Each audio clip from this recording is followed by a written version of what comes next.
So my name is Ina Irby. I'm not a life coach. I'm not a therapist. I'm a mom. And we went over detachment on May 3rd. And I had an experience that I wanted to share. I have had Bible studies in the past where their parents were associated with people that were Jehovah's Witnesses family. And I had a Bible study up to me, and she explained the oddities of not having parents that were fully in, because her parents still did things that would not have been acceptable by the congregation of Jehovah's Witnesses, and yet they still went to the Sunday meeting, or they'd go to the memorial, or they would make it from time to time to the weekly meetings. But their hearts just weren't in it. However, they still wanted their children to be a part of the congregation and studying. And generally, I saw when I studied with my study, I could feel that the parents didn't feel like they were worthy to study with the children, or the congregation elders didn't feel like they were worthy to study with the children, or their family members did not feel like the parents were worthy to study with the children, simply because the parents were not baptized or not regular meeting attenders. So we sat down together later, and she explained that to me, that she had felt always very odd.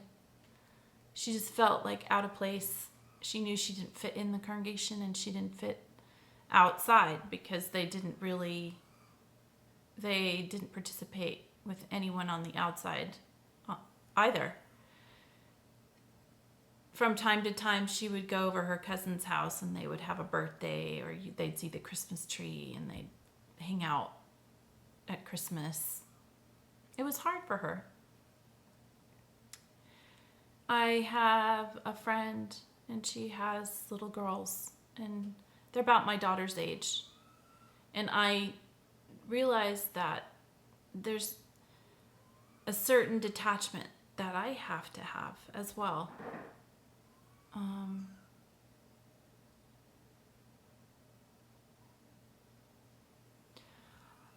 I think that my poor Bible study didn't understand. She was just a child. I think she was about 8 years old. So she was about my daughter's age when I was studying with her. I was probably about 23. And I wasn't a mom. I didn't get it. I didn't understand the importance of being consistent as a parent. I didn't understand the importance of making sure that as a parent, I was guiding the child, not having somebody else guide the child. And if I wasn't guiding the child and being consistent, then I certainly wasn't going to let somebody I didn't know guide my child, thinking they were better than I was. And I feel that a lot of people that go to the Kingdom Hall, that their hearts aren't totally in, or they've made mistakes, feel like they're not worthy to teach their children, or they feel incapable of teaching their children. I know that my mom did the same thing. She wanted Karina Vidana to study with me. Whoa, that was just scary. She was probably about 17, and I was about 12 or 13. And I'll never forget it, because she was so demanding about all the things I needed to get done in order for me to continue to be her study. And that was not good. That was not a good match at all. And I didn't feel close to that person, because we didn't have we didn't have any connections. I have a friend, and she has 3 little girls, and I can tell she feels the same way to some extent. She's just not capable of studying with the girls for whatever reason. Maybe mistakes in the past that she's made. She's not baptized. And she had told me when she found out, I don't know how she found out, but I know she found out something, and said, well, I don't want to talk about religion. And then 6 months I didn't hear from her. And so I just figured, well, we'll just let it go. And when it comes to detachment, it's hard for us as not being witnesses anymore, because we just want any sort of association with people from some sort of the past. We want any, what is it? I can't think of the word. Just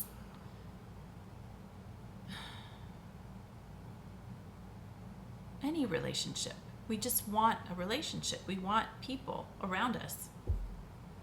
And I realized that I can tell she's in that still, that my friend with the 3 little girls is still in that frame of mind where she's just not worthy as a parent to be able to study with her own children. And she hasn't stepped up to get baptized. And I certainly wasn't going to encourage that. And I would never encourage a child to get baptized, ever. Or to study. Not anymore. So detachment in a healthy way. And it's hard because her kids are still associated with Jehovah's Witnesses. And yet I can't have my children associate with them. And we love them very, very much. But it's too hard for my children and her children, because we can't speak freely. It's something my daughter had told me that she was having to deal with when she would come to the meetings with me and I would study with her. She said to me, Mom, I learned how to hide and not say anything to you. And I thought, it's so hard for a child to be, their minds to be one way, and then their minds to have to be another way around people that don't think the way they do. And I realized, for safety's sake, it would probably be better if we didn't have a relationship. And I don't mean to be like Jehovah's Witnesses. It's just that, like, girls, Christmas, birthdays, these are things that now we're experiencing. And so it would make it very difficult to be able to stay quiet about. I know it's hard. I know it's hard. I had to be able to tell her, it just wasn't gonna, it's too hard for the kids. It's too hard for my children. And it's too hard for hers. Because if anybody ever saw her with us and they were active Jehovah's Witnesses, we'd be cut off again. And that would be hard for my girls, because we all of a sudden had to break away again. Yeah, so it's sad how that works out. I wish that it was easier.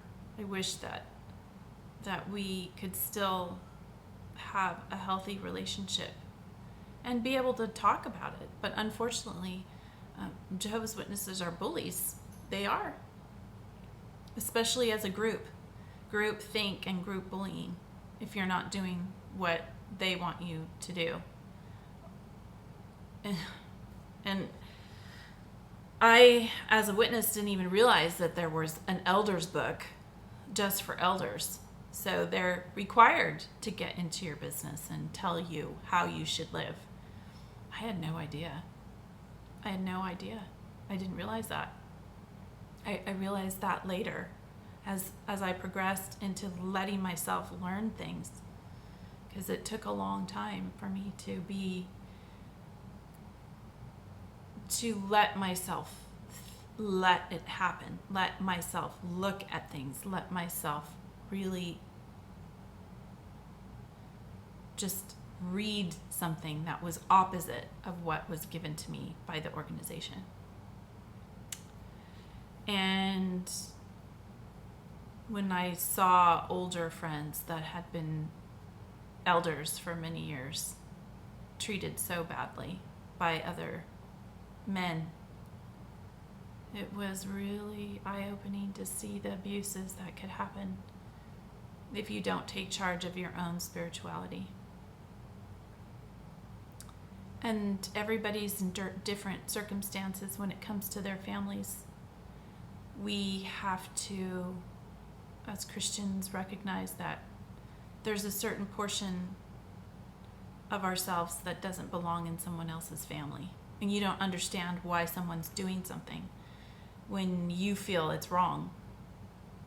But so what? It's not any of your business. And unless they're open with you and want to tell you why they're doing something, it's none of your business. Because every family is different. I eventually told my mother I didn't want to study with Karina Badana. She was harsh and young. And even as a 12-year-old, I realized that. And I realized that my mom didn't want to study with me for some reason. And this was in the 80s. So there wasn't any set rules about parents studying, baptized parents studying with their children. Now it's a little bit more rigid.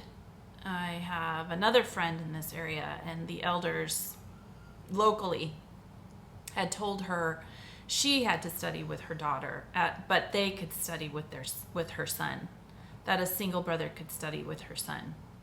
And it was because they were, and I believe they told her this, that they were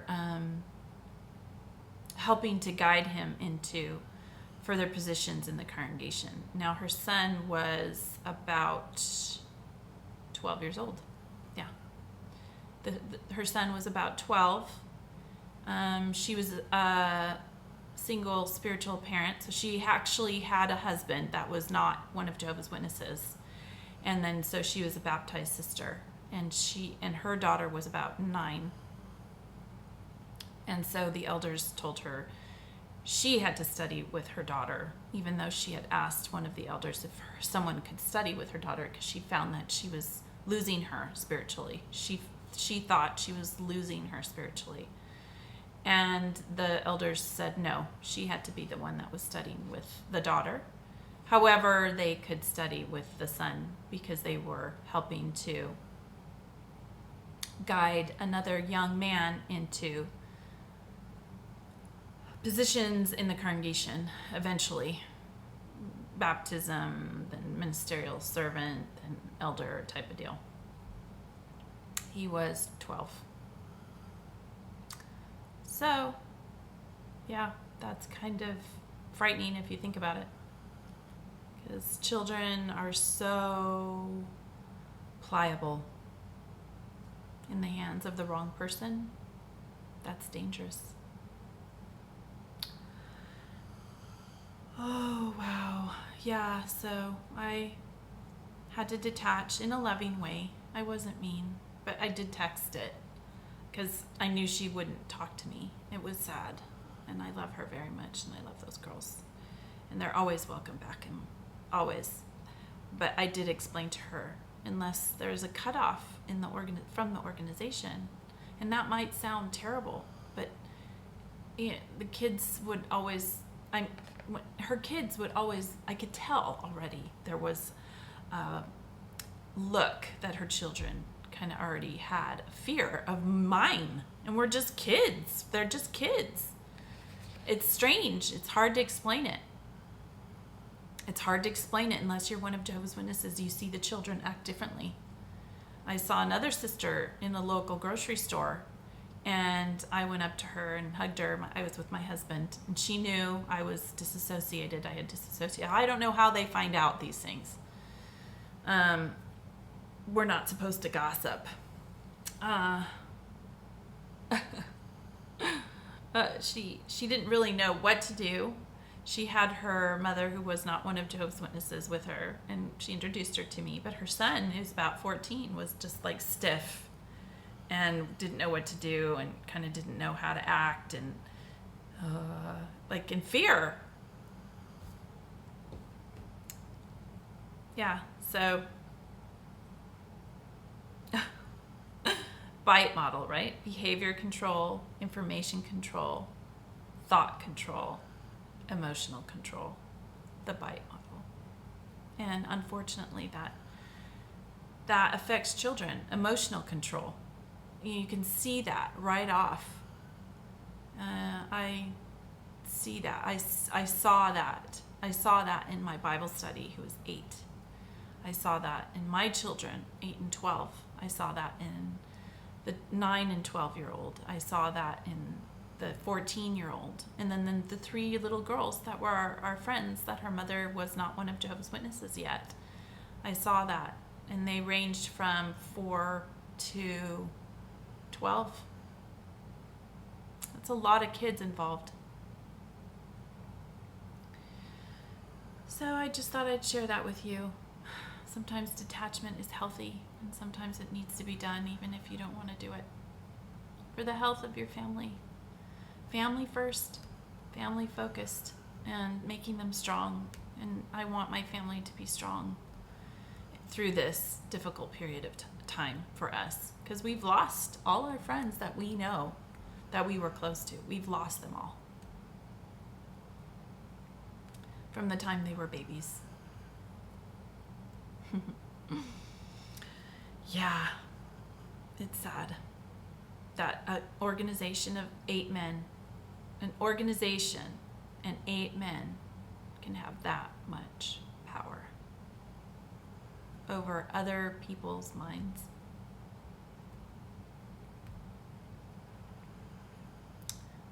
Frightening. I hope this helps you on your healing journey, friends. Follow your bliss and be good humans.